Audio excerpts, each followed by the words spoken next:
What's up, everybody? Today, the show is brought to you by two places. Patreon.com/the show to support the show, to support, all this creative stuff that we're trying to put out around the show. That's one easy way to support us, to support what we're doing, and us, give you guys some different perks and behind the scenes exclusive stuff with the Patreon side of the show. It's a little bit of an experiment just to see how these different models of supporting the show work. Another place you can support the show is the merch, Threadless. If you go to theshow.threadless.com, you can find a bunch of merch that we're gonna be putting there for the show. And that's it right now. We're just trying to, this is all an experiment. We're just trying to figure out ways to make the show sustainable, to pay the bills for it, and to support this creative team of people that are making stuff for the show. But we are open to getting sponsors, We're open to getting sponsors for the show. So if you own a small business or a company or a product or something and want to partner with us, reach out to us and let us know. We'll try to see if we can make something like that work. On today's episode of the show, we interview Dr. Matthew Rossano. I really wanted to have him on the podcast. His book is a His book approaches religion and our capacity for spirituality and religion from an evolutionary perspective through, his field of psychology. Thought it was a really interesting, as Catholics, we're not afraid of science. It's a place where we can explore and be curious and ask questions. So really wanted to have him on, especially because a lot of his book, the conclusions that he kind of comes to, or the theory that he proposes, is that religion is just supernatural relationship. It's our capacity for relationship, and it kind of made us human. That rituals around these relationships with the supernatural made us human. And me, as someone who works at the church in evangelization, that's kind of this idea, this theme of relationship as something that we're missing in modern, postmodern America, that we're missing in religion. We've missed this theory, or this idea of God as relationship. Was really interesting for us both to kind of come to the same area from different perspectives. So I really, really enjoyed this interview. I thought we had a really fascinating conversation, and I hope you enjoy it too. So let me know. Let us know on Instagram, in the comments, or wherever else you can find this podcast. Let us know what you think about that. So anyways, I gotta go to work. So without further ado, this is Dr. Matthew Rossano and a conversation we had with him a little while back. Hope you enjoy it. I also forgot to tell you guys that you can watch the show on YouTube. If you go to youtube.com/Edmund Mitchell, this episode of the show, the video worked out great. So there's, and also on Facebook, you can find it on Facebook page of the show. So thanks, Tim. You're welcome. So do that. You staying home tonight? I hadn't planned on it, no. Plan on it.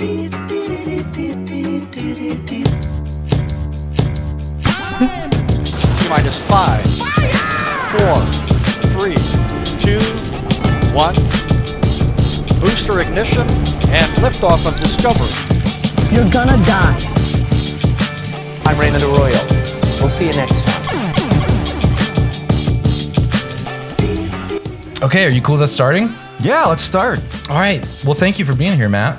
And I've been very excited for this. Your book was recommended on Facebook by, I don't know if I'm saying his name right, Artur Rossman, from, I think he's the editor of Church and Life at or he's somehow affiliated with Notre Dame University or something. But he just put something up and said, read the Amazon description and said, this looks really interesting. Oh, cool. And it caught my eye. And I started reading it, and then I looked up a little bit about you, fellow Catholic, and but just reading through some of it, I was very, very excited. And partially because slowly I've been more and more interested in psychology, especially, I come from parish ministry and evangelization and catechesis, and, there's a lot of dramatic, you mentioned in the book, the God Wars, and these kind of conversations between atheists and Christians. And it feels like we're on the verge with some of these different, and I don't know if this is necessarily true in the academic world, but from a lay person looking at it, it feels like there are some more popular people like Jordan Peterson or some of these other people that Jonathan Haidt, who from the outside seem to be a little more sympathetic to religion and not just scientific materialist worldview, and seem to be a little more open to it, not from a theological perspective, but just purely from, the theory of evolution being applied to religion and how we worship. So I've been really interested in all this, and I'm kind of reading different books and trying to piece this all together myself and figure this out. And so when in your book you talk about the theory or the religion as a relationship, man, it just struck a huge chord with me, which I would love to get into later. But if you could maybe tell the people listening a little bit about yourself. Actually, what did you always want to be get into psychology and be a professor of psychology? I never really knew what I wanted to do with my life, quite honestly. Like all of us. And I've just managed to sort of stumble into this academic career and have tried to make the best of it that I can. I guess I've always been interested in people, and I really didn't know what to do when I was an undergraduate, so psychology seemed like a good enough major. And then I found out you really can't do anything with it unless you're a PhD. And luckily, I had decent grades. So I was able to get into a PhD program. And there, I was really, my specialty was actually cognitive psychology. Okay. What's that for people who don't know what that is? The study of the mind and the study of mental processes. And so all the different mental processes we engage in, problem solving, language, memory, that's the domain of cognitive psychology. And the specific area that I was in was spatial cognition. I, in graduate school, studied how people learn information from maps. And probably for the first 10 years or so of my career, that's what I published in. I published in map learning and spatial learning, and you can still find some of my old publications up there. But after I got tenure is a wonderful thing, because then a lot of the pressure is off. You don't have to immediately keep publishing stuff. And I wanted to start to get into stuff that I was interested in. And more I became interested in evolution and how you apply evolution to the human mind. If we're going to understand the mind, we need to understand the human mind. We're going to have to understand how it evolved and why it evolved to do the stuff that it does. And so that got me more and more into evolution. And eventually I just retrained myself as an evolutionary psychologist. And that's really what I identify myself as now, as an evolutionary psychologist. Is that a fairly new field? And the way I understand it is that the theory of evolution is still, this idea of it is still being applied to different fields. And so evolutionary psychology was still a fairly new field. Probably about the early 90s, it started to emerge as its own subdiscipline. And I got my degree and my PhD in 91. Okay. So just when I was getting out of my graduate program, it was first starting to emerge. So by the year 2000, it was starting to establish itself. You had places like Santa Barbara, University of California, Santa Barbara, and University of Texas at Austin, where you had centers sort of that were emerging because there were leaders in the evolutionary psychology movement that were there, and they were starting to gather students around them.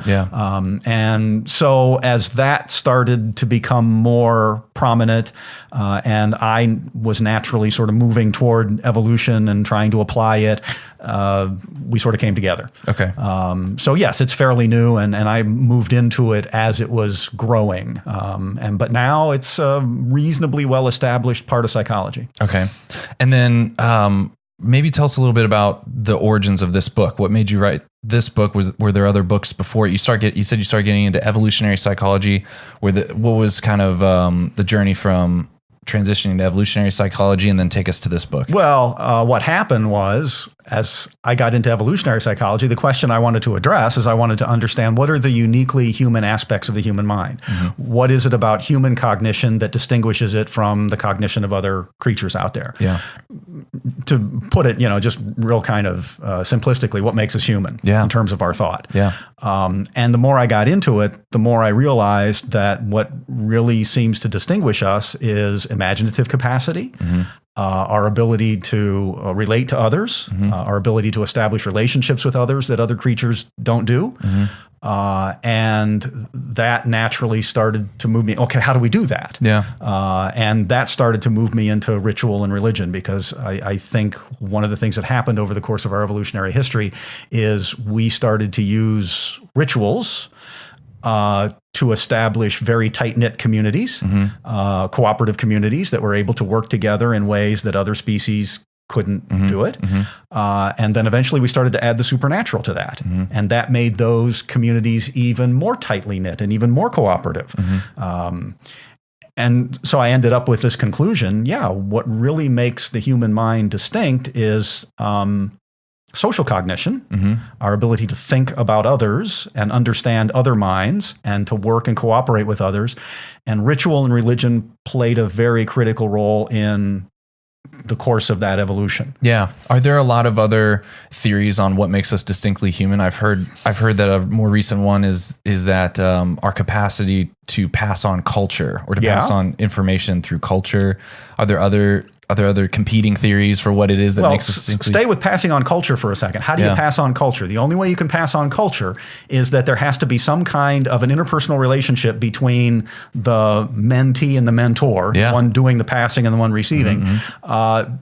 It exists, their connection between each other exists at a level that you don't see in other species. So even if someone says, the difference between humans and other species is we pass along culture, the next question for a psychologist like me is, well, how do you do that? And that comes down to some kind of mental capacity. And that mental capacity has to involve connecting with another in a way that you can then transfer knowledge about how you eat and how you cook and beliefs that we have that does not get passed on in other species. Yeah. This might be jumping ahead, but I've always wondered why it was that, like, some things are passed through maybe rituals, some of the cultures pass through rituals, but some of it, or maybe there's an argument or maybe there isn't. I heard that if you take mice that have never seen a cat in their life and then you expose them to the smell of a cat, they freak out and they get scared. It would seem to suggest that there's something in their DNA or something in their genes that they inherit. But at the same time, I mean, maybe it's the whole nature versus nurture, but at the same time, there are cultural things that we learn, when you travel in Europe or if you travel in another country, you learn that really quickly. Like that there are cultural things that people have grown up in that affect that. Like, what do you make of that? What do you make of the mouse who reacts a certain way or seems to receive information through DNA? Well, what that tells the evolutionist is that mice over the course of their evolutionary history, generation after generation after generation, were repeatedly confronting a similar type of predator situation, and that is cats. And if that's a reliable part of your environment, and if generation upon generation of mice are always going to be confronting this, then a very efficient way of teaching mice avoid these predators is to have it as some kind of code in the DNA, so that you don't have to necessarily have mom mouse teach little mouse, see these things, be afraid of them. I don't know how they do that anyway, but because those mice that are born simply knowing, hey, when you smell this, get out of there. They're going to have a greater chance of surviving and reproducing than those mice that have to have their mothers somehow transmit that to them. And so that tells you that was a reliable part of the mouse environment for eons. So then it gets baked in. It starts getting baked in. Right. Nature will say, hey, if this is always going to be happening, just bake it in. It's a competitive advantage for it to be baked into. Okay, cool. Those that have it baked in are going to survive and reproduce better than those that don't. Better than those that have to be taught. And dragged in front of a cat and said. But what if your environment isn't like that? What if your environment is highly variable from one generation to the next? And you bake something in. Then that may be a disadvantage because what was a predator for this past generation may not be there anymore. There may be a different set of predators. And now it's in trouble. So you can see that one of the things that natural selection does is when things are reliable, you can have them transferred or transmitted in mechanisms which are more invariable. Okay. Where the environment is more variable, you have to have a different mechanism, a mechanism that can respond to that variability. And so that's where teaching and learning from role models and all the kind of stuff that you see with humans starts to come into play. Okay. Take us to the origins of this book. How did this book get written, or what prompted you to write this? What's the background behind it? Well, fix this camera sure. just a little bit while you can keep talking. Okay. As I was trying to address this question, what is it that makes us human? What is it about human cognition that makes us different from other creatures? And I was more and more coming to the conclusion that ritual and religion, or at least supernatural belief, played an important role in this. There were a number of other books about religion and the origins of religion and the evolution of religion that had come out. And so I was reading those as well. And with all of them, I was thinking, yeah, right, but that doesn't quite catch what I'm concluding here. Yeah. And so I thought I had a little bit different take on it than what I was seeing in most of the other works that had been coming out around that time. Were the other works coming from an evolutionary perspective? Or Yeah, okay, typically yes. Okay. But they were looking at different parts of it. Yeah. And they were identifying certain things and saying, this really is the critical part of it. And my take on it was, well, yeah, that's an important part of it, but that, to me, that isn't the critical, the most critical part of it. And so I thought I had an idea about the evolution of religion that hadn't been wasn't in the mainstream yet, or wasn't really out there to a great extent in the academic community. And so when you have that, you do what academics do, which is you submit a proposal to a publisher and say, hey, I got an idea here. And let's flesh it out. Yeah, and if some publishers come back and say, hey, this is cool, this is not only is it academically sound, but it may sell. And so Oxford Press was one of the presses that came back and said, we're interested in this. Nice. Yeah. So the thesis, correct me if I'm wrong, but the thesis kind of is that the theory, or what you're proposing, is that we should view religion through the lens of relationship, and more so supernatural relationship, and that over time humans evolved in a way to take on this more supernatural relationship, and that was good.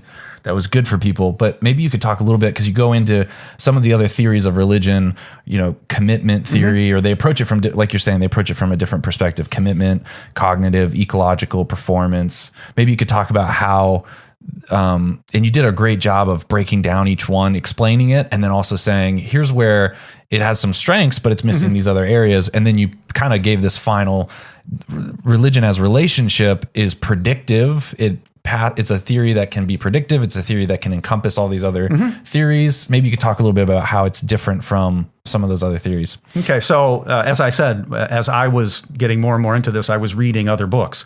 And most of those other books that were looking at the evolution of religion were in those different categories that you just talked about. They were talking about the cognitive abilities that are necessary for religion, or they were talking about how religion and ritual regulates our use of the of environmental resources and that sort of thing. Okay. What I tried to argue there is that if you look at all of those different theories that people have been using, give a couple of examples, like the cognition example. One of the big arguments it makes is one of the things that our ancestors did with religion is it helped them explain unexplainable things. Why is there thunder? Why did we have a famine? Okay. We can explain that by talking about spirits and gods and that sort of stuff. Or the commitment theory. Real quick, the cognitive, and isn't it that, and I think some scientists still think that religion is this, that it's just explaining away the unexplainable. Like if you see a force you can't explain, chalk it up to some type of supernatural. Right. Right. That but it can serve a function that way. So in a way it's adaptive, or it's at least functional. It allows the mind not to be taken up with that, or use so many resources trying to figure that out that starts to become detrimental to its functioning. Okay, so you got that. The commitment theory. Commitment theory argues that if you've got different human groups out there and they're competing with each other, those groups that tend to be more tightly knit, tend to be able to work together more effectively, that are more committed to each other, they're going to outcompete other groups. And there's certainly truth in that. I agree with that. But their argument then is that you then can use ritual and supernatural belief as a mechanism for creating very tightly committed communities that are going to outcompete communities that are less tightly committed, tight-knit to each other. And I agree with that. But if you take all of these, my argument is there's something underlying all of them. If we look at, say, the cognitive theory, and we ask, okay, we're explaining the unexplainable, but how do we explain it? Almost all the time when we're trying to explain the unexplainable, we're explaining it in terms of some kind of relationship between whatever this force is out there and us. So the lightning is because Thor is angry. And I better do what Thor wants, or I might get hit with one of those things. Or the famine is because we broke some kind of taboo, and therefore I better not break taboo, or the ancestors or the spirits are going to punish me. So there's a relational element to that. And the commitment is the same thing. The commitment is probably most easily seen as a relational theory. In that what we're doing is we're using supernatural belief as a way of making sure everybody stays in line, making sure everybody follows norms of unselfishness, and so that's all about how I'm relating to my neighbor. I can relate to my neighbor in a more effective way because I know my neighbor is going to follow divine law because he doesn't want to get punished. And so that means we can trust each other, and so we have a tight knit community if everybody is obeying those rules. So my argument was, if you look at all of these theories, there's a strand running through them that is the same. And that is they all deal with relationships. They deal with our relationship with each other, our relationship to the tribe or the group, our relationship with some supernatural elements that we think are out there. And so at the core of it, religion is about relationships, about establishing and perfecting relationships with each other, about the relationships that we perceive that we have with supernatural entities. And so this then feeds nicely into other things that I was working with, which is the whole idea that what makes humans different from other species is social cognition, our ability to relate to others, our ability even to conceive of individuals that aren't concretely in front of us. What is that called? The other mind?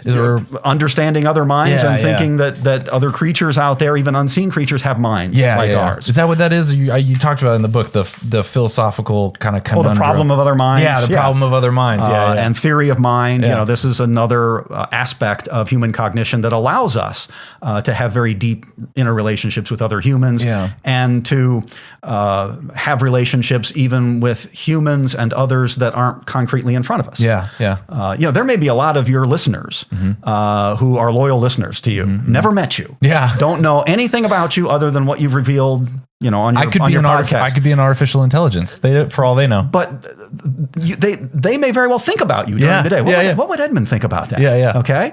And gee, I wonder, if I do that, would Edmund approve of it? We do probably that a lot. not. I probably wouldn't. Don't do that. And so we do that.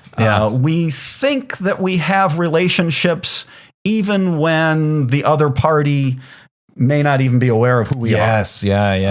And that's a unique aspect of human cognition, and it's one of the aspects of human cognition that allows for supernatural belief, religious belief, and that sort of thing. So what I loved about this theory of, or the idea of, is that proper to say the theory of religion as relationship, or would you just say this, like your proposal of religion as relationship, or do you just say religion as relation? Like, how do you I don't know how to talk about these terms in a scholarly way or like in the appropriate way. Would you say it's your theory? Would you say it's your thesis? Thesis might be a good word. It qualifies as a theory if from it we can derive hypotheses, and then we can start to test those hypotheses, and then the nature of the data that we get gives us support or non-support for it. And there may be some folks out there doing stuff like that, and there are some studies that I cite that do support that kind of thing. I tend to be much more of just a theoretician and a philosopher than actually going out and doing experiments.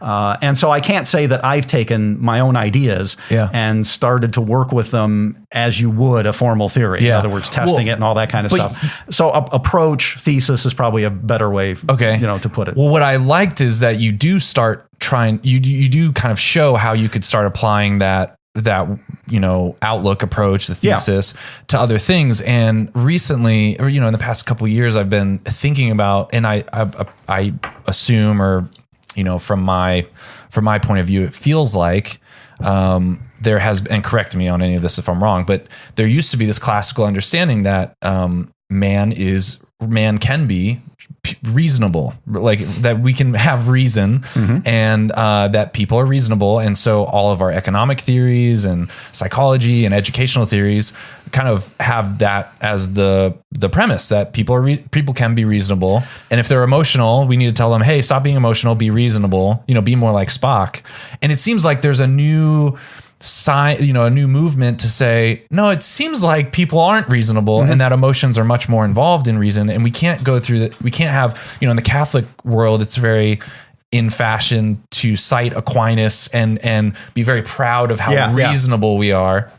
And I've been exposed to the works of like Daniel Kahneman and I don't know how valid some of these are. These are just things I'm getting off of Amazon. I'm always insecure about that because I might list a book and I'm afraid that someone more knowledgeable is going to go, oh, that whole book's a piece of trash, Well, somebody will say that. Okay, that doesn't mean they know what they're talking about. That's true. But exposed to like this idea that our emotions are very much connected with our reason, and that even in economic theory, it's being upturned. This idea.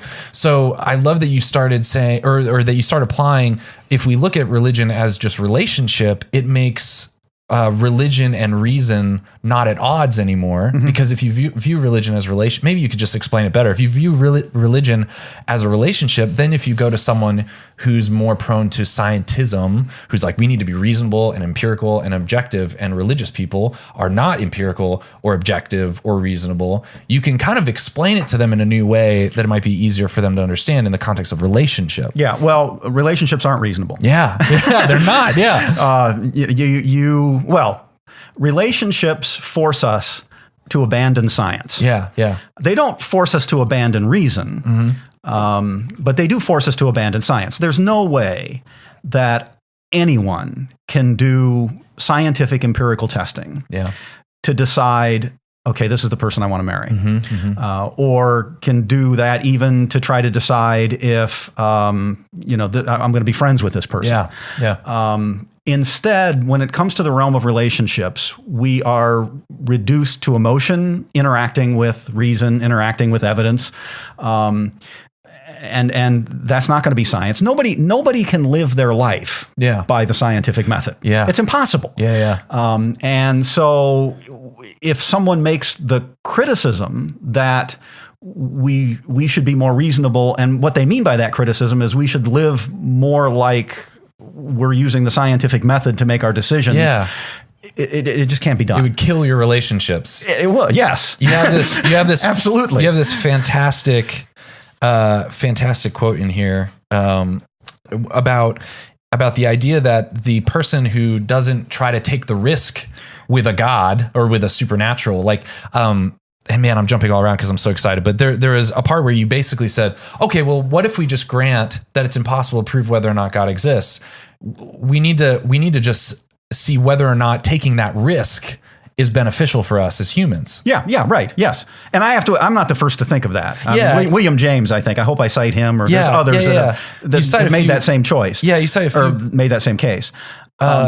Man, where is it? Man, I wish I could find the. There's one quote in here but I love the passage that you cited. Sorry. Yeah, think about it. It's the same thing with personal relationships with other people, though. Yeah. We end up taking risks. We end up reaching a point where we say, either I move forward and deepen this relationship, or I step back. And of course, if you move forward with it, there's going to be a risk involved in that. And you want to try to evaluate to some extent, how big a risk is this?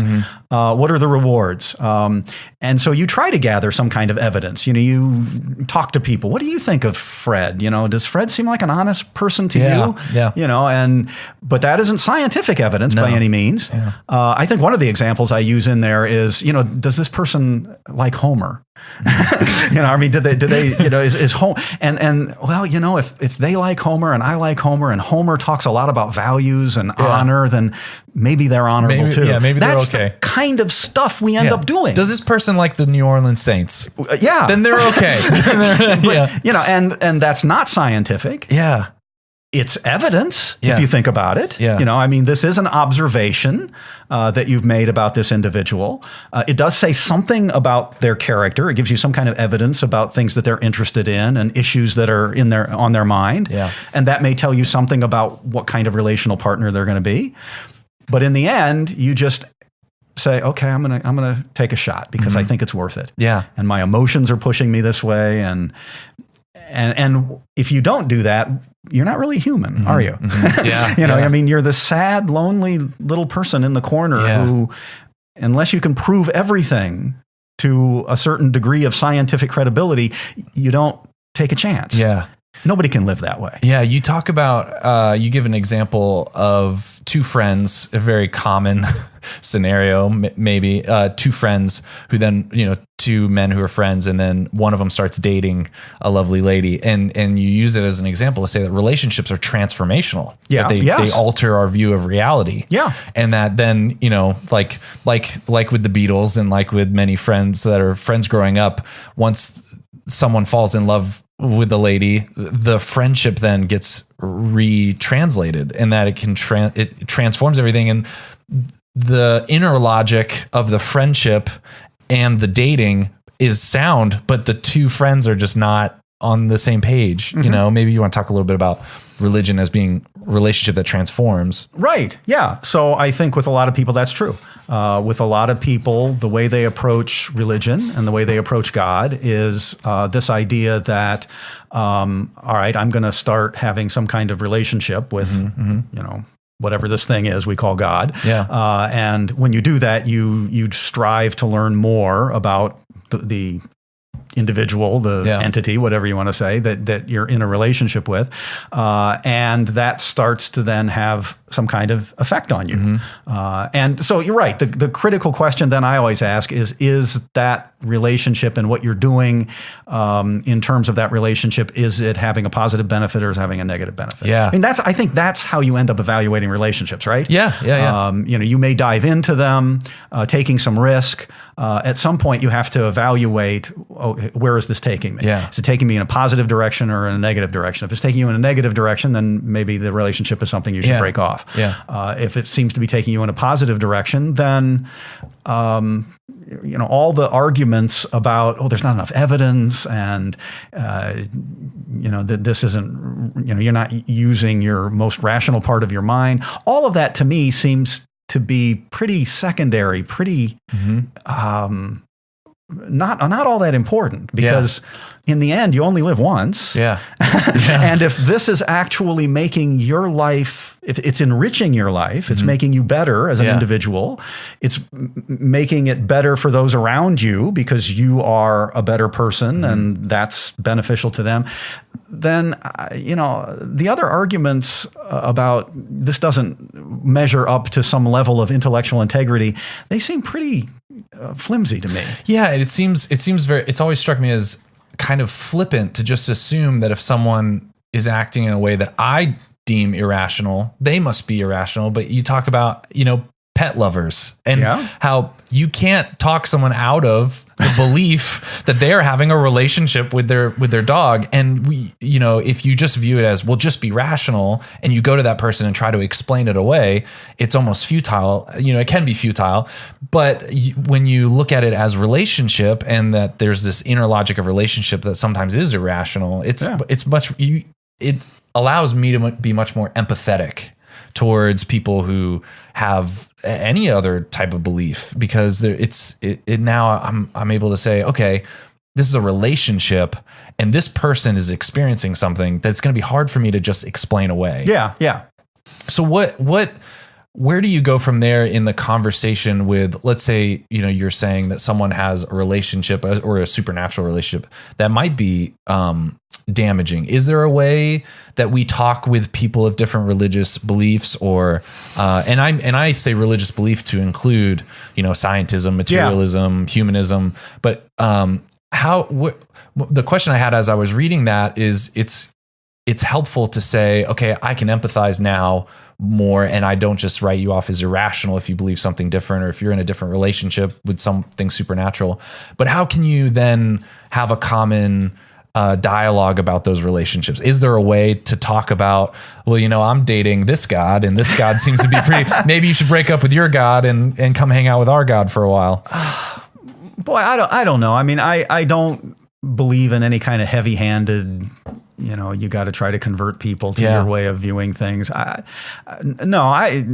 think you look at the individual and you look at how they're functioning. What is that? There's some quote in the Bible, by their fruits, they'll be judged. Look at the fruits that individual is bearing. And if their life appears to be very positive, and there's a lot of benefits that seem to be coming out of whatever religion it is they're practicing and what they're doing with it, then I think it's best just to back off and say, hey, it's great. I think what you want to do, if you're one of those individuals that's really concerned about bringing people to your way of thinking and your way of believing, I go by the old adage of St. Francis, right? Which is, preach the gospel always, only use words when absolutely necessary. If somebody else can see in you that your life is so together, and you seem to be very happy and very genuine, they might start to ask the question, gee, how is it that you're able to do that? And then you say, well, here's a big part of it right here.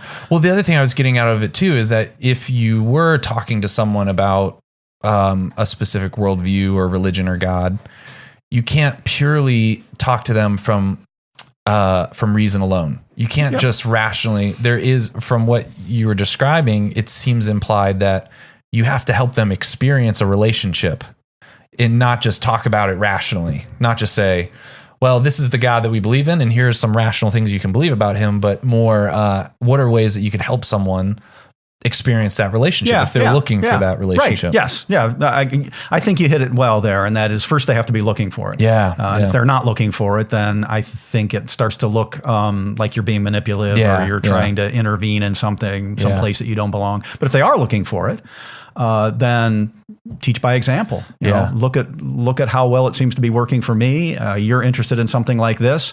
Maybe I can help you come around to experiencing the sort of thing that I'm experiencing, and it'll be as good for you as it is for me.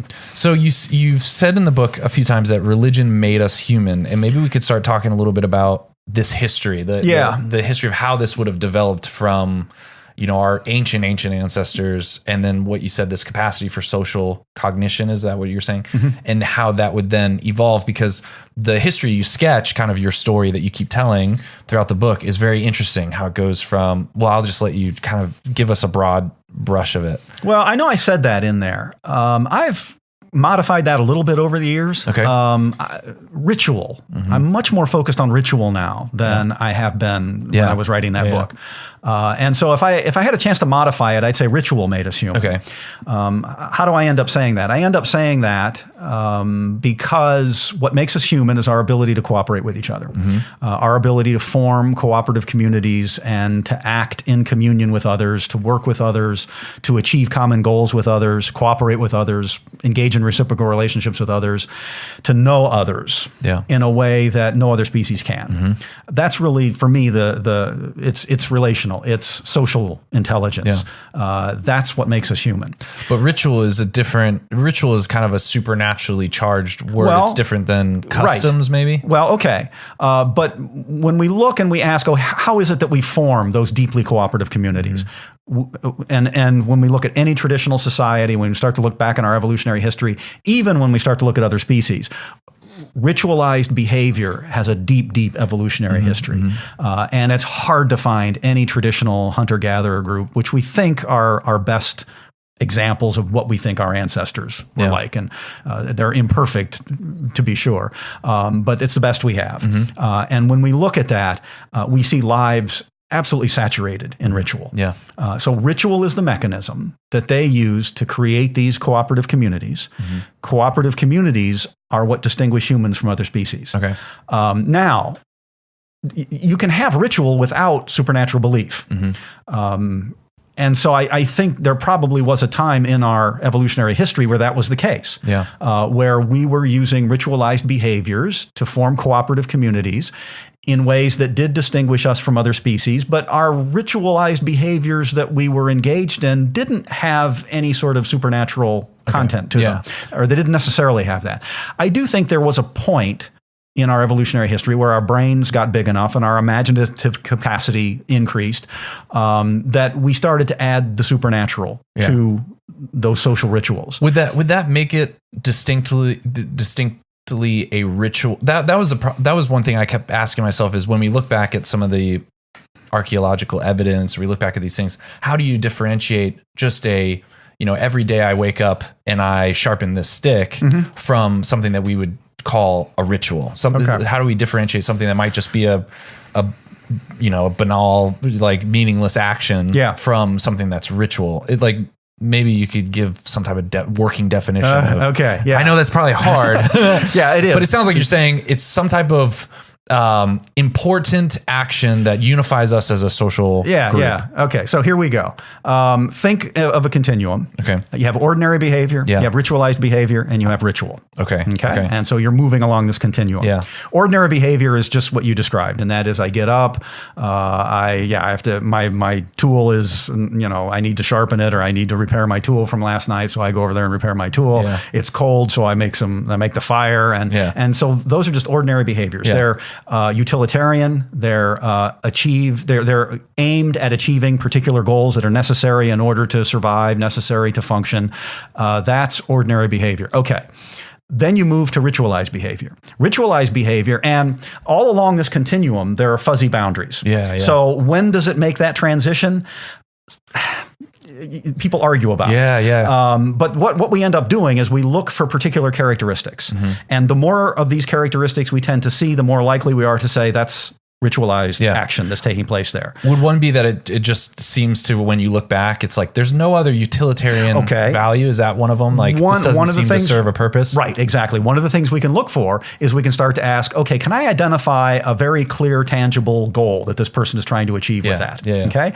And if you can't, you start to think, okay, now we're getting more and more into the realm of ritual. Right. Now, sometimes you could say, but I think the goal is this, but it's kind of an abstract thing.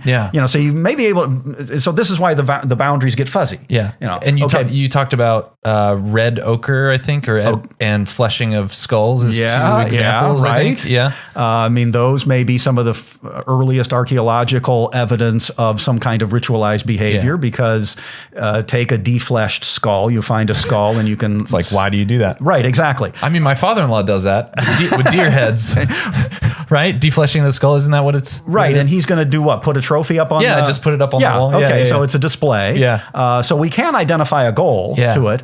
But we assume that if we're looking at a skull that is 160,000 years old, they weren't displaying them as trophies. We would expect the first reason why they're pulling the skin off of it is because they need the skin for nutrition to survive. Always go with the most simple, practical explanation. The only problem with that is you end up expending much more energy trying to get the flesh off than from whatever nutritional value or energy value you would get from just eating that little bit of flesh. So it's a waste of time.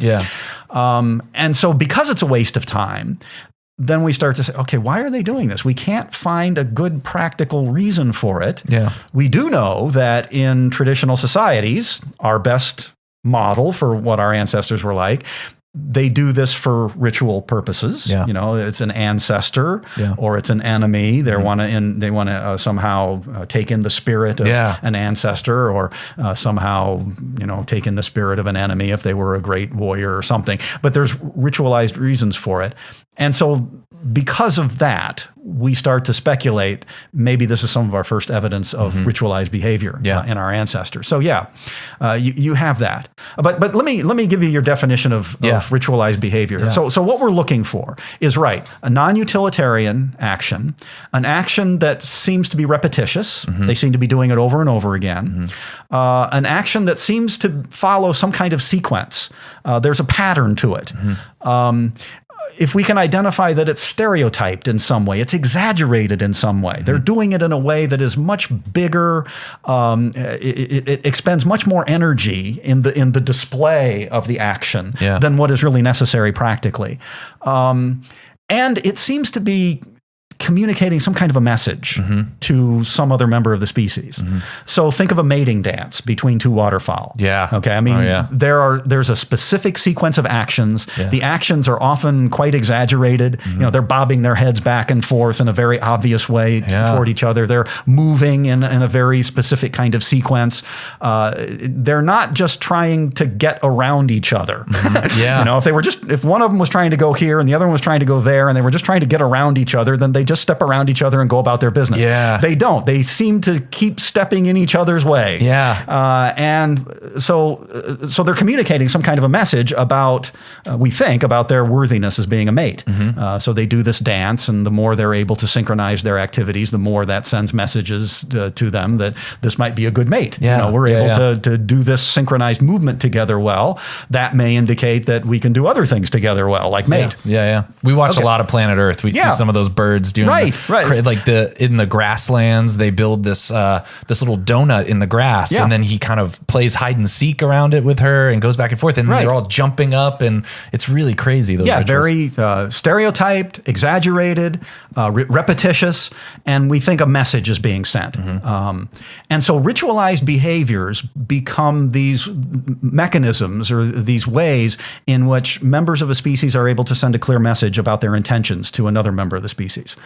Okay, if you move further along the continuum, and other species have ritualized behaviors just like humans have ritualized behaviors. Yeah. I think humans are the only species that actually have rituals. Okay. Now, what you're doing with a ritual is you're taking the ritualized behavior, and now you're starting to surround it in all kinds of ceremonial, symbolic, traditional customs of some sort.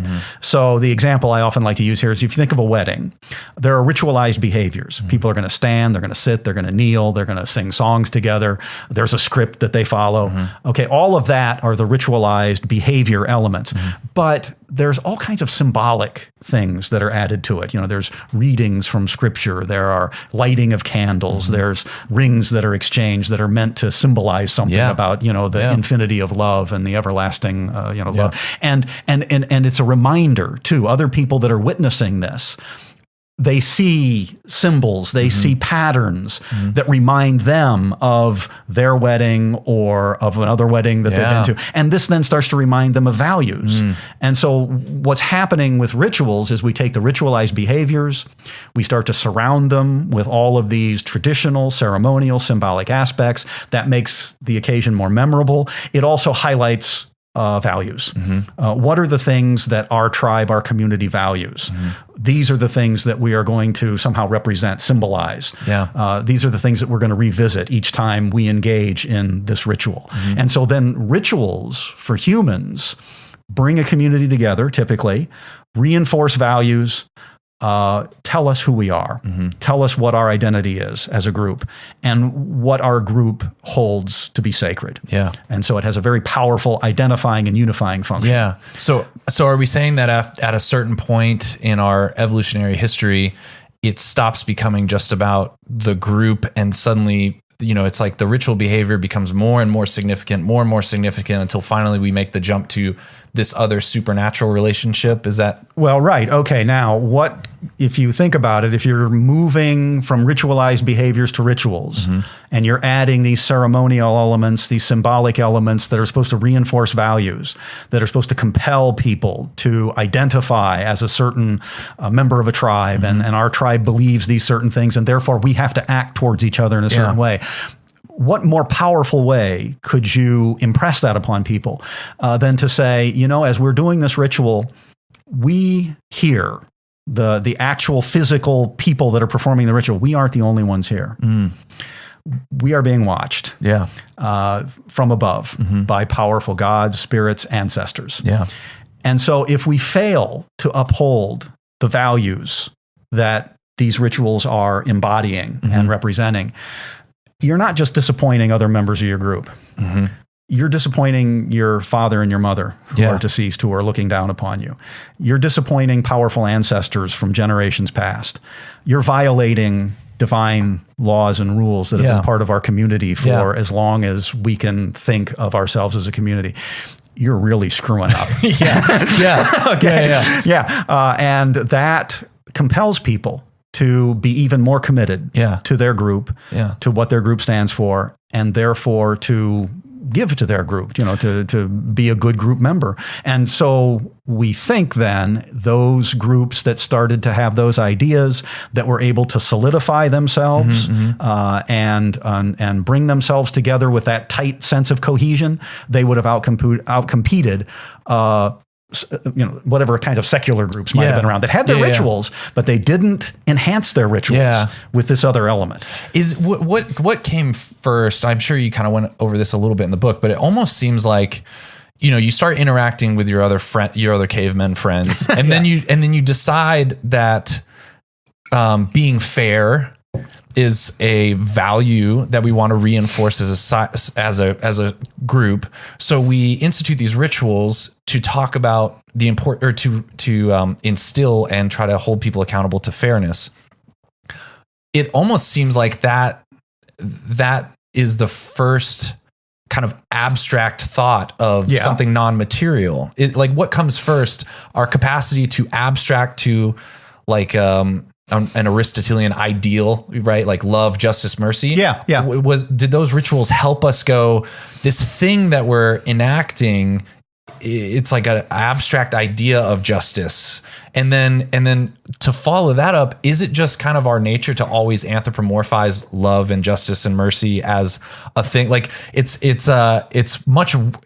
easier to upset the ideal or the abstract principle of justice. It's much harder to upset a God named justice. You know, so like, how does that play into it? Is that just part of our, you know, we were always anthropomorphizing things, you know, the wind and justice and these abstract principles? Is that where that comes from? I think you've hit it pretty good. Okay. You would have to have some capacity for abstract thought before you're starting to represent that thought and personalize that thought in ritual behavior. And we can even demonstrate that there are abstract thought capacities in our primate cousins and in other animals.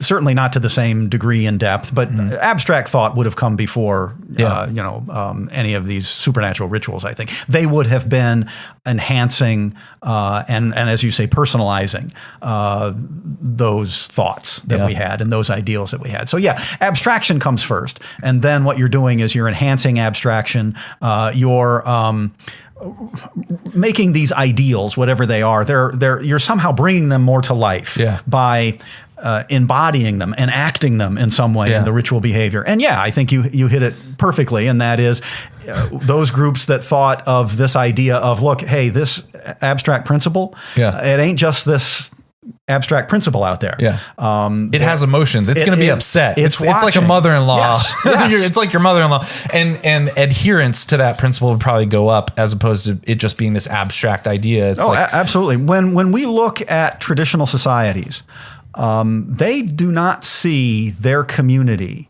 as just the community of the living that you're running into in your little village, your little tribe. The ancestors are just as much part of the community as they are. And so whatever they do, they have to think about not just how is my neighbor in the next cave or in the next tent, whatever. I know I'm I don't mean to stereotype traditional societies, but in our group, what's my neighbor going to think of this? They also have to think about what are my ancestors going to think about this action that I'm going to do. They're always thinking in those terms. We are the ones right now, we Westerners, who are weird. You've run into the weird stuff. Have you run into the weird stuff? What do you mean? I'm kind of weird. No, there's a whole movement out there now. Weird, like Western educated. Yeah, exactly. What is it? Western educated. Industrial, democratic is in there somewhere. Okay. Yeah, right. Yeah. We weird folks, we are the ones that have created this separation between natural and supernatural. Yeah. There's the natural realm, there's the supernatural realm. You would not have found that in our ancestors. You don't find it in traditional hunter-gatherers. Yeah. It's all one continuous community. And so for them, the community is all of these folks. The community is who came before, who now presently, and who is to come, the descendants that are to come. They're all part of the community. And so any of my actions that I take, any decisions that I make, who I marry, who I'm going to hold a grudge against, how I'm going to go out and hunt today, I have to think about all of these different levels of my society and how they might affect it. So would we say that so rituals make us human because rituals helped us abstract out or think in the abstract terms, and also it increased group adherence to those higher ideals that bound us together? Is that a fair way of saying it? I'm going to always keep ritualized behavior and ritual in the realm of building cooperative communities. Okay. And one of the ways that ritual is doing that is by representing, embodying, and transmitting values. Okay. So, but the values would already have been there. It's really easy to forget them in the course of my everyday activities because I am basically a self-interested creature. And so, I know there's this value about reciprocation and being fair, but right now, as we're interacting, I'd really like more of those berries because I'm hungry, and you're not that hungry, right? I mean, I can tell. You just take them. Yes. And so values are always there, and we're always ignoring them. How do you get people not to ignore them? Okay, that's where all of these rituals start to come into play. Okay. I was just reading an article about some stuff that they found in this place called Rhino Cave in Botswana. And they were talking with one of the people from a traditional society that lives around there. And he would talk about how after he got done hunting, he would always go to the cave and he would give some kind of part of the hunt sacrifice to the ancestors. Okay. He had to give it up. Yeah. He wanted to, I want to keep it all. It's all mine. I hunted it. But I'm responsible to the ancestors somehow, they helped me get this. And so this is a ritual that he has to engage in after he hunts. Notice how the ritual forces him to keep foremost in his mind the idea that, he can't just be totally selfish about what he, even though he killed this, he has to give up some of it. And so that's one of the things our ancestors were doing. They were trying to constantly remind people, these are the values by which our tribe lives by. And therefore, when you hunt, before you go to bed, as you sit around the fire, there are rituals you have to do to remind you of this. So is it fair to say that what makes humans different than animals is kind of the level to which they can go farther along that spectrum of ritual? Because animals are doing rituals, but there's something different about the rituals that like a bird does. Well, right. I would say animals don't do rituals. They do ritualized behaviors. I always try to cut that distinction between, are we talking about ritualized behavior or are we talking about ritual? Gotcha. And I think when it comes to ritual, that's only something humans do. And you talk about the importance of the imagination in this kind of broad history, this story, right? And have we kind of covered the story? Because I know you also mentioned shamanism as kind of a first stage of, and you cite some really interesting studies about the effects of supernatural belief on healing or physical health, and that at first they might have just been rituals to affect us physically, and then it kind of grows to, what was the next step after that? Probably ancestor worship. Ancestor worship, and then where was I going before I said that? There was something else that we were talking about. Man, I forget. I've lost my train of thought there. What was I bringing up? Well, you're talking about the evolutionary religion, I think. And the different phases that we think it went through. Yeah. So, man, what was the next thing we were going to talk? I was talking about. Well, anyways, the whole idea that supernatural worship or supernatural belief. Oh, imagination. Yeah.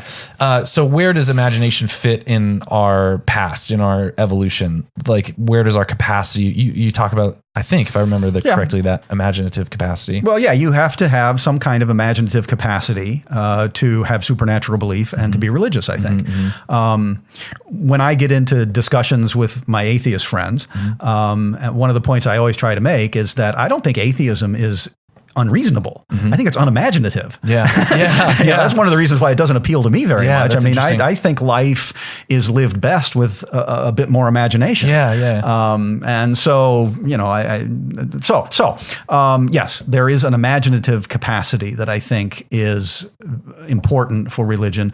We are imagining that there is this supernatural realm. I know there are some people that are saying, no, I've touched it, I felt it, I've had an experience. And, okay, but I would even say your ability to touch, experience something that you then call supernatural, that's a mental ability. Well, and you have to be able to even imagine the consciousness of another person, right? Yeah, and so, so that gave us some type of competitive advantage to be able to imagine other abstract principles and other things. Like, is that? Well, if you start with this ability to imagine what another person must be thinking, and therefore from that, you can get an idea of how they're likely to behave in the future. Gotcha. I know if Fred is ticked off at me, better give Fred some room because if I don't, he might hit me.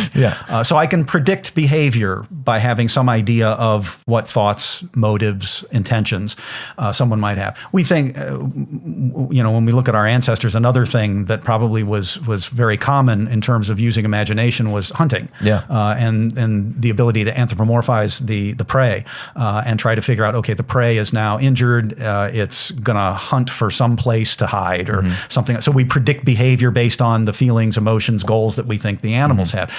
Traditional hunter-gatherers do this all the time as they're hunting. So there's all kinds of reasons to suspect that this sort of imaginative capacity would have had positive, advantageous effects.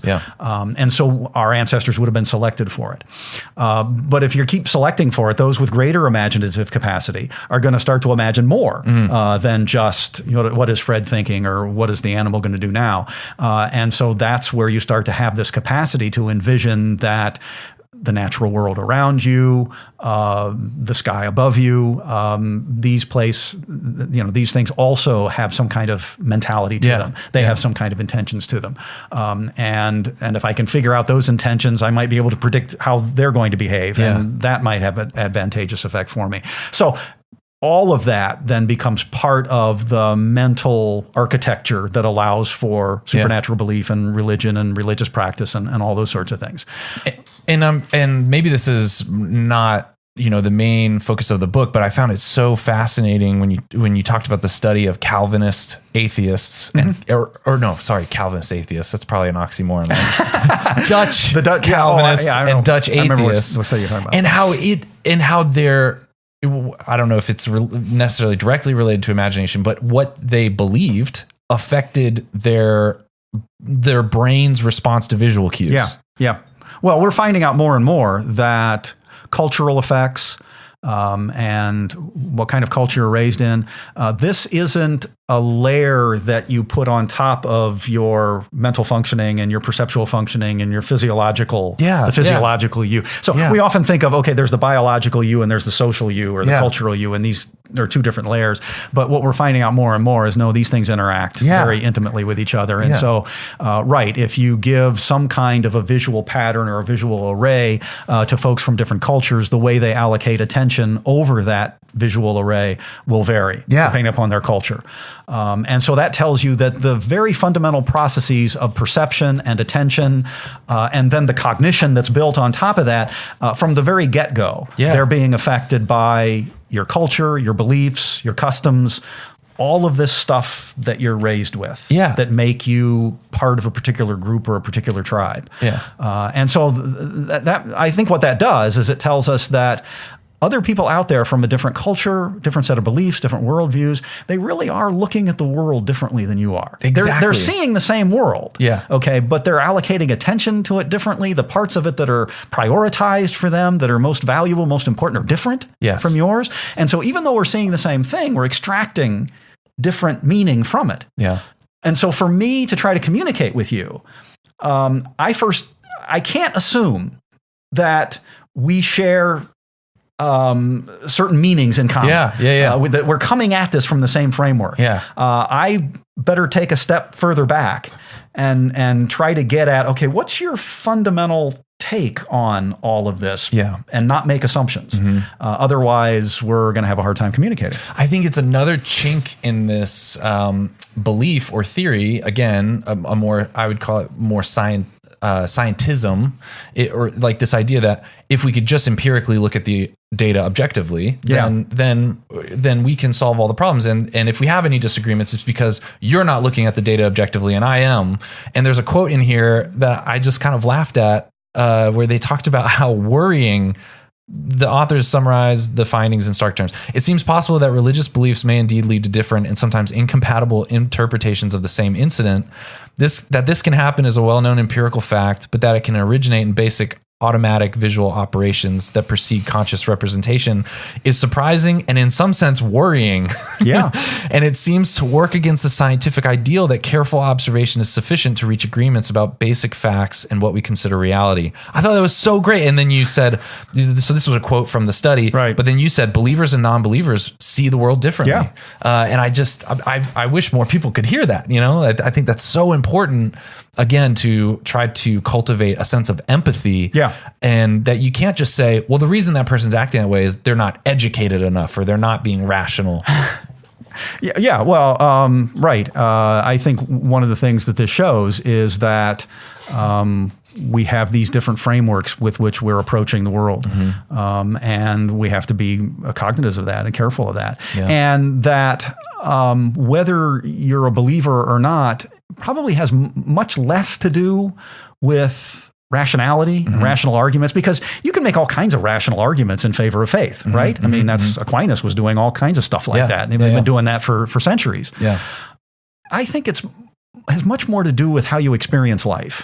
And some people experience life in a way that reinforces or communicates to them that there is this great benevolent love out there.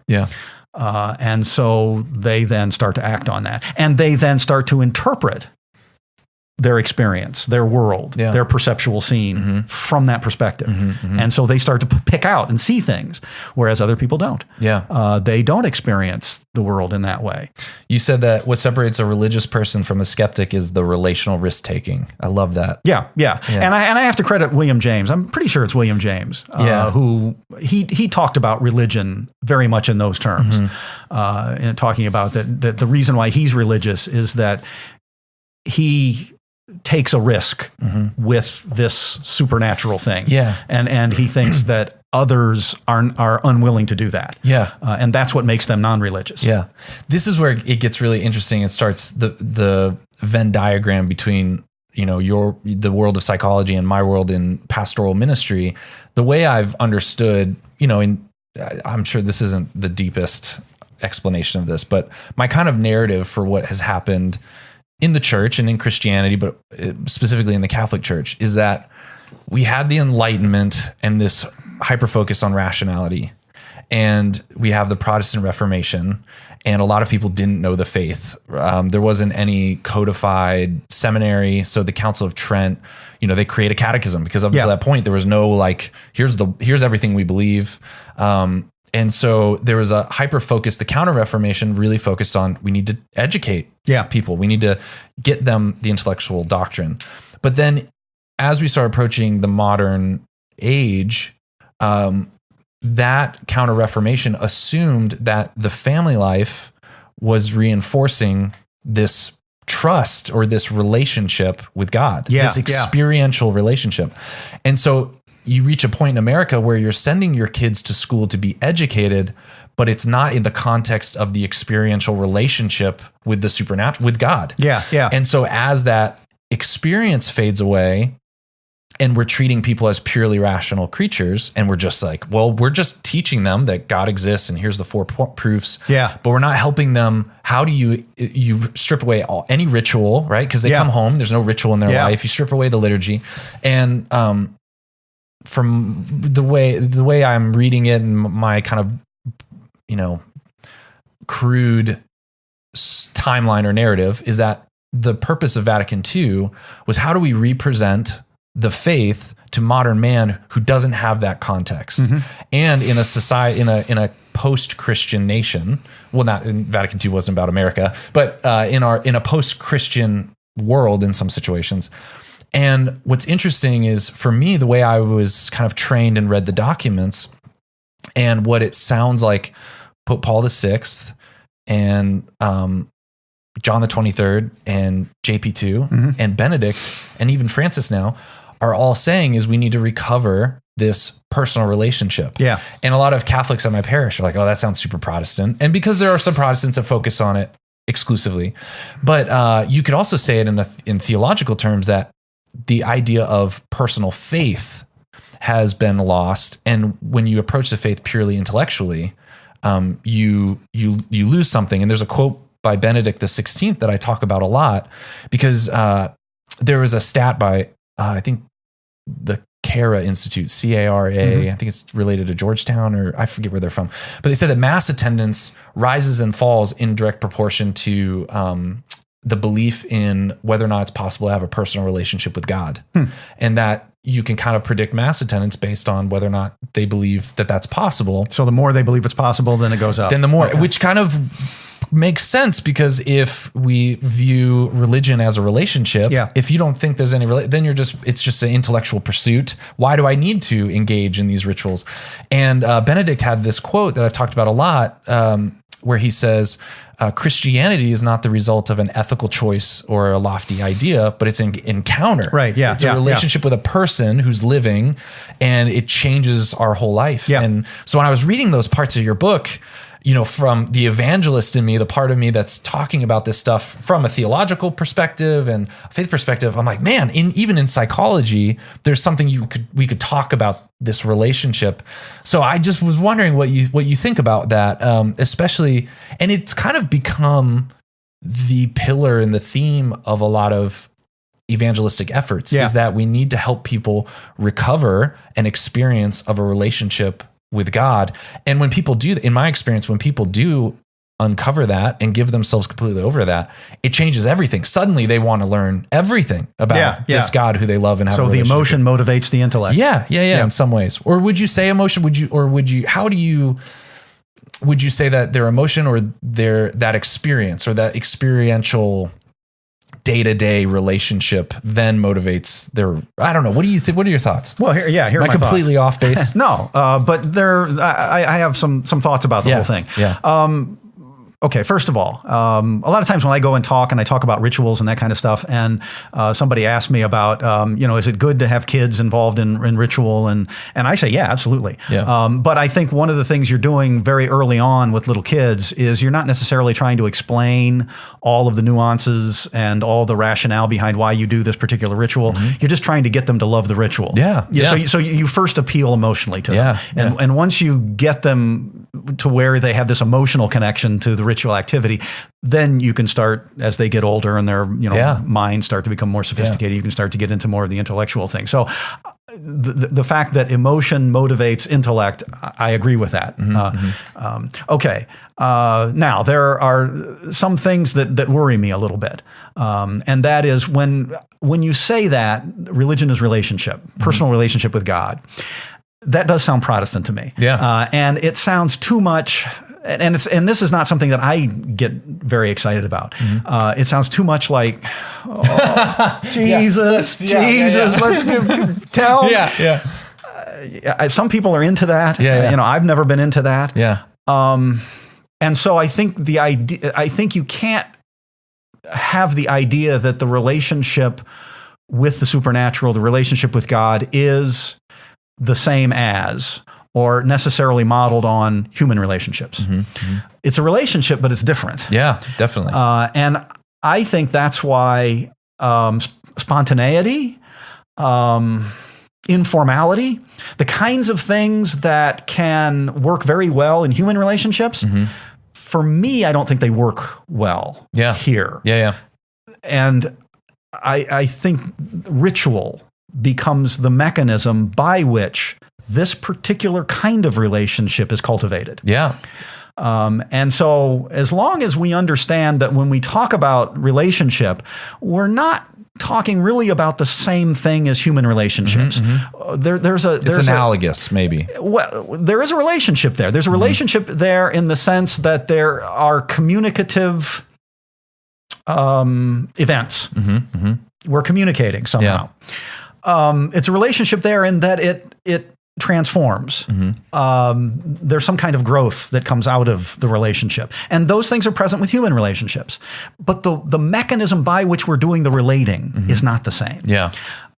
Well, at least I don't think it's the same. Now, I'm sure there is an argument on the other side. I mean, there are those who would argue, no, I talk to God, and it's when I talk just, informally without reciting Hail Marys, just I'd pour. And okay, that's how you do it. Doesn't work for me. Well, I think there's a synthesis of both of them, though. You know? Okay. Because I think a lot of Catholics, before they have an understanding of ritual as relationship, to them it's hollow. It's like a hollow tradition. It lacks the supernatural maybe for them, because they're like, well, we stand up, we sit down, but when you're standing up and sitting down and you're diligent participation in liturgy or ritual becomes a way of communicating with the supernatural and relating to it, then it's suddenly infused with all this meaning, because now I'm participating in the worship from not just from an intellectual perspective, but this relationship. So I guess what I would argue is that you should not disconnect the ritual aspects of it from the relational aspects. And there is, you should not substitute personal, spontaneous, informal prayer and other sorts of personal, spontaneous, informal things that you do to relate to God. I don't think that should be the primary way. That's me maybe just talking. And it certainly shouldn't substitute for the ritual activity. So if somebody says, I don't do ritual stuff. I don't pray the rosary and I don't go to mass, but I pray a lot. I talk a lot to God, and that's my church. Yeah, I agree. Yeah, there's a spectrum. Right? And there's the going in one direction where there's no need for personal faith in God. It's just a purely intellectual, right? It's a purely intellectual, like, I just believe intellectually that this is something I should do. I don't actually trust that God is a living thing. Yeah. And then there's another extreme that's like, well, I don't want any ritual. It's just me and God. Right. And I've always found myself in between both, where, like you said, ritual is some type of relationship that requires trust, requires an experience of it, and it reinterprets actions that I do, right? It's different than just a bird doing it. I'm doing it, and God is a sentient being that I'm somehow communicating with. Let me put it this way. I think if you're going to be Catholic, what distinguishes Catholicism from other approaches to religion is that we're going to say you must be a part of the community ritual activity. Or you're not really a Catholic. Okay. And so that element can't be lost. Whereas I think in other traditions, they're probably not going to take that hard of a line on it. True. And I tend to agree with that line, because I think you have an experience in ritual that is unique. 100%. And that experience can't be replicated in any other, especially when it's some kind of community ritual activity that we do together. I think that's what specifically makes us Catholic. And like you said, there are ways that there are different rules for our relationship with the supernatural than there are with our spouse. Right. But there are some analogies, because if you view Mass or the Eucharist as purely just some type of like superstitious formal action, but you could reinterpret it as, man, this is me. For me, it's my personal relationship with God, is in the context of this community. Yes, exactly. And I'm able to come in communion with God. And so that I think is like a more balanced approach to the two extremes, Well, again, we're getting back to experience. Yeah. And this is how you experience God. Yes. Yeah. And that experience then has some impact on how you're living your life. But to experience God in this way, you must be part of this ritual activity. Yep. I think that's an important element. So I had a few questions. I put up that you were going to be coming over, and I asked people to submit any questions. And I had one that I thought was very interesting about, I think it was about celibacy. Someone said, I don't practice it. Me neither. Me neither. This was Alana Boudreau said, would you mind asking the professor, the good doctor, what he considers to be the anthropological basis for celibacy, particularly of a priestly class, some type of set apart, maybe like a shaman or something like that? Is there any anthropological basis? I'm not sure. I don't know if that's the right way to say that. Well, these would have been individuals who would have been totally at service to the community. And there certainly can be individuals like that. We know that, sexual drive and sexual attraction, these things vary. Yeah. And there probably have always been individuals who, sex drive and libido were rather minimal. And so if they really didn't have this strong urge to get mated up, the community could certainly use them to help with all kinds of tasks that the breeders are engaging in. And this is something that you see in other species. You see in other species the phenomena they call helpers in the nest, which are usually older male nestlings who can fly away, but because they're still small, they're not totally mature yet, they're just not big and strong enough to claim their own territory. They hang around in the nest with their parents and with their very young brothers and sisters, and they help out. And so if there's could very easily have been those individuals in a tribe that were unmated, and then they would perform certain functions in the tribe that helped reduce the burden for other members of the tribe, and that would then, as a total, make the tribe more adaptive, more functional than someone else, some other tribe over here that didn't have that class going on. So, I mean, there certainly can be some kind of evolutionary history of that sort of thing. Is there any sense in which a shaman or some type of the old wise kind of archetype in the community, is there any basis for this idea that the more that person is sacrificing, the more in touch they are with the supernatural? Is that something that you see at all? Certainly not amongst shamans. Okay. And so probably or like fasting for long periods, or like this idea that if we sacrifice more, we're somehow in touch with. Well, shamans in a tribe would always have had their ways of inducing their altered state of consciousness in which they were then interacting with the spirits and trying to get information from the spirits and trying to bring about healing for their tribe. So abstaining from sexual activity, fasting practices, self-rejection practices where, they will go out into the cold and, not try to take anything to comfort themselves or keep themselves warm. But all of those would have been practices to demonstrate to the community that they possessed a certain kind of supernatural ability or supernatural strength that the rest of the community really didn't have, and therefore that would enhance their status. So those practices really weren't in the same kind of, we wouldn't really interpret them the same way as we tend to interpret, say, priestly celibacy and the sacrifices that they're making. But there certainly could be a precedent for that kind of activity, only as we move forward in terms of the evolution of religion, those practices start to get reinterpreted in a different way. Okay. Let me move on to, are there any distinctions between religious observance and superstition? Was a question that she put up. We might have kind of covered that a little bit in terms of ritualized behavior, like the spectrum of ritualized behavior versus? I think it's an interesting question, though, because religion often gets dismissed as just being, so much superstition.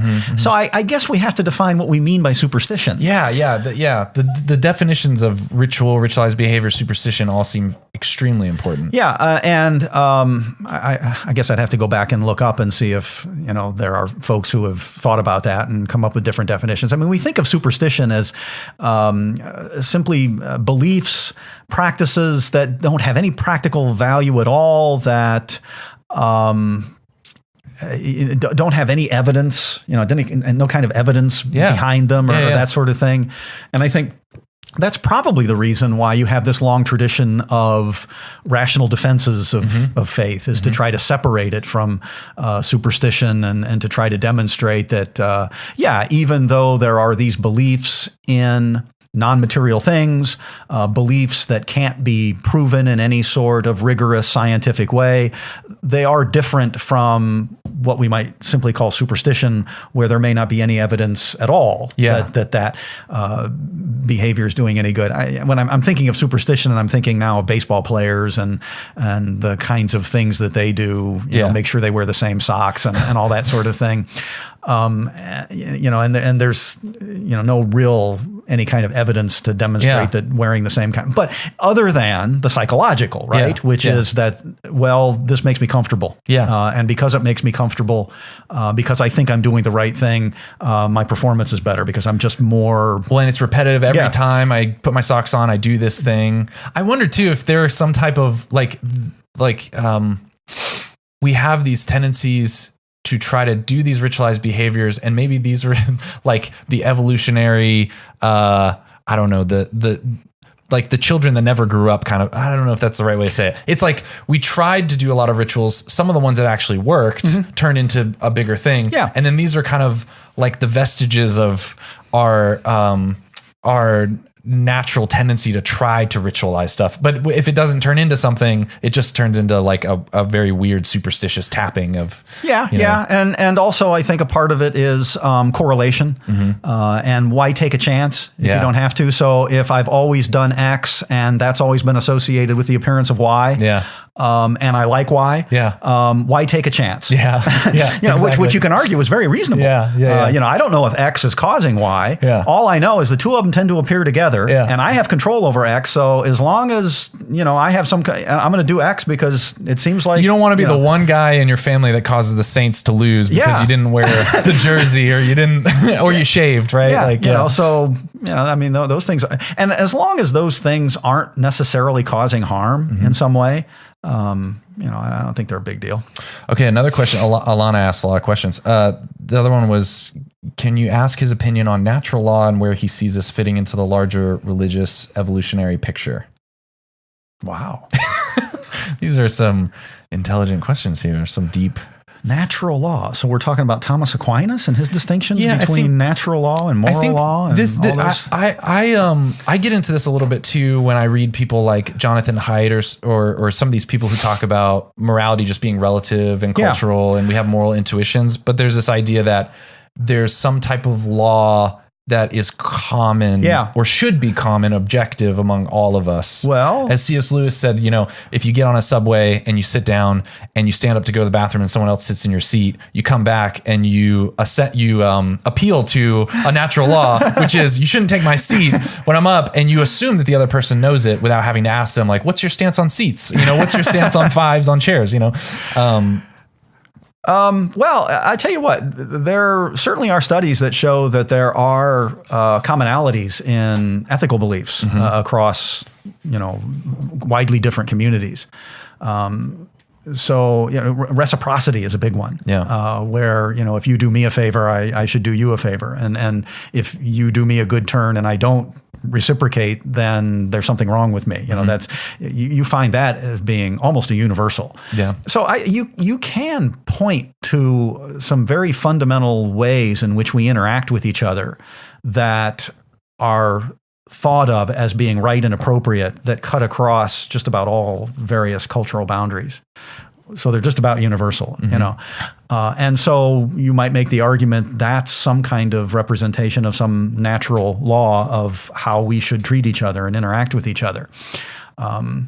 Well, I think one of the things that happens, though, is that as cultures start to differentiate and they start to have different experiences, they're working in different ecologies and hunting different animals, and that those very deep fundamental commonalities start to get modified so that they fit with whatever the environmental niche is that a particular group is in. And so then you start to get all of this variation off of these very deep common themes. Doesn't mean those common themes aren't there anymore.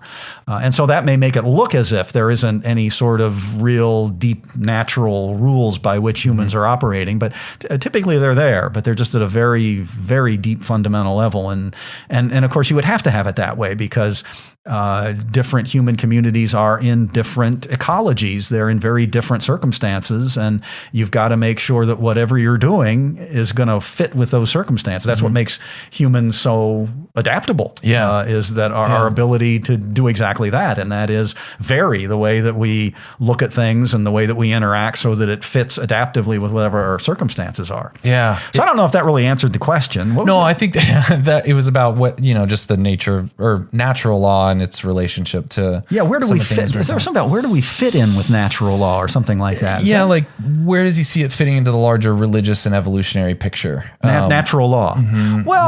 Well, I suppose you could make the argument because, for instance, Jonathan Haidt sometimes just kind of avoids the question altogether about some type of objective moral law. He just kind of, that's not helpful. Let's just talk about how we all have moral intuitions that are shaped by culture or just natural to us. Yeah. And so where does that fit in to an evolutionary perspective of religion and humans and, are we just evolving? You talked a little bit about religion as relationship or ritual and the relationship between that and morality in the book a little bit. Well, I don't think that religion is the origin of morality. I think that human interaction is the origin of morality, and that is when humans started to form communities and they had to rely on each other, they had to come up with ways in which they were interacting with each other that they all agreed were right. And so it's right to reciprocate. It's wrong not to reciprocate.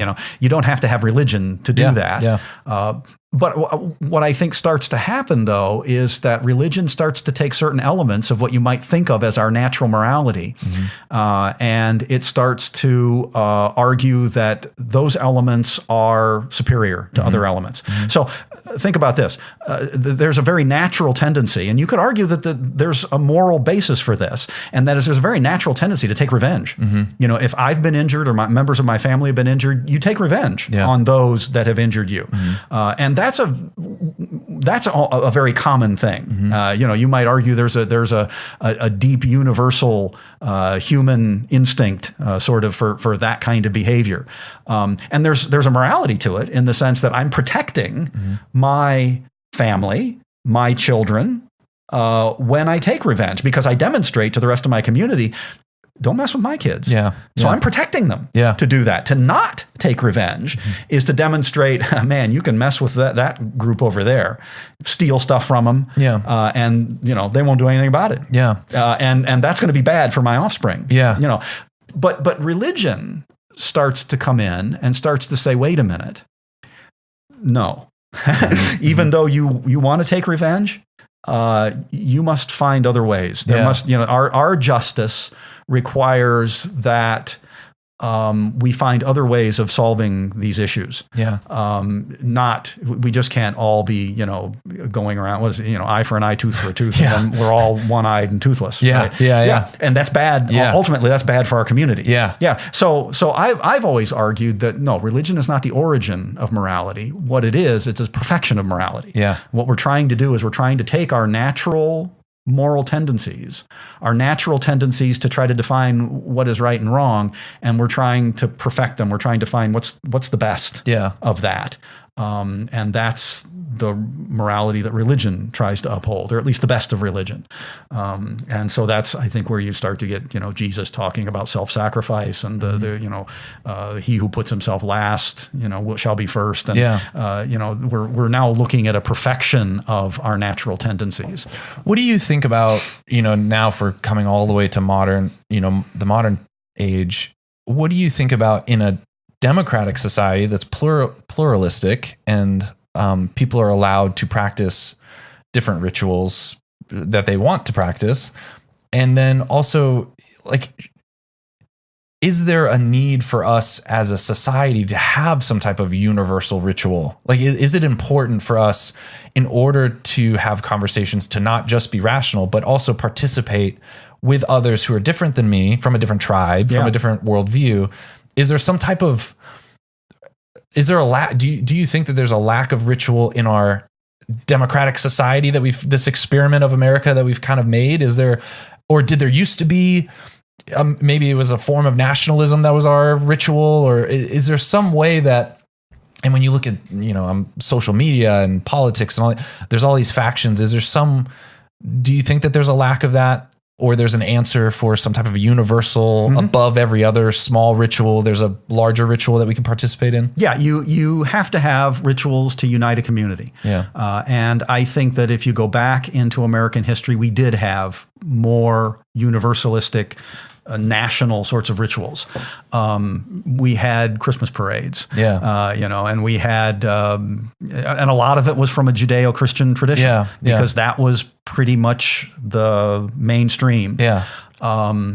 We have 4th of July ceremonies. We have presidential inaugurations, and so we do have some national sorts of rituals. I would agree with those who argue that they're diminishing, and I think one of the biggest reasons why they're diminishing is because of secularism and because of diversity. Yeah. And I'm not against diversity, but it simply is the case that as an geographic area becomes more diverse, it does become harder to find ceremonies, traditions, beliefs, ritualized behaviors, ritual things that everybody agrees on and that everybody is equally enthusiastic about. Yeah, I'm trying to think, like, it's interesting an interesting thought experiment to think, what is a ritual? Like, if ritual is a repetitive action that binds us as a community and appeals to some type of abstract supernatural principle, and let's say that abstract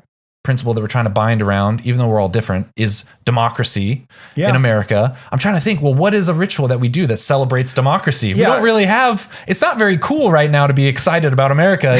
It's cooler to say, well, the political system's trash and the experiment, we don't necessarily have a universal day of celebrating. I mean, we have Independence Day. Right. Well, we don't necessarily, that's the one I can think of. Yeah, but we don't necessarily, I mean, I guess maybe it's just me. I'm not intentionally thinking, let's celebrate this idea of America and democracy. It's more just like, let's shoot off fireworks. Right. But it is a more ritualized behavior maybe than a ritual, to the extreme of a ritual. Yeah, 4th of July, Memorial Day. We've got some out there, Lincoln and Washington's birthday and those sorts of things. I think what happened, and they are supposed to celebrate certain values that all of us as Americans should have, hold in common. Freedom. But there is an inherent problem, I think, and that is, you mentioned it right there, and that is what they're celebrating is democracy and freedom, and that means that I don't have to participate in these things if I don't want to. It's kind of baked into the celebration. Right. Yeah, and my definition of freedom may be very different from yours, but that's okay. Because that's supposed to be, that's part of the diversity of America. All of that is fine. I'm not against it, but it does necessarily mean that you have far less of a national binding. You have now many smaller fragmented communities that have their own, micro traditions. And I think that's exactly what's happening right now that we see in America. We are becoming much more fragmented. There isn't a whole lot that all of us agree on, other than we're allowed to disagree with each other, which ain't really a great basis for unified action, right? It used to be presidential inaugurations were a national ritual that we could all, even if we didn't vote for the guy, we could still say, well, he's the president. But even that you see, is becoming more fragmented. Where somebody just says, oh, he's not my president. And I don't care. They can do that, and so it is a difficult thing. It's we have been a successful nation because I think in the past we have had a mainstream culture that everybody more or less agreed upon. I don't think we have that much anymore. Yeah. That's going to be a real challenge. Yeah. Moving forward.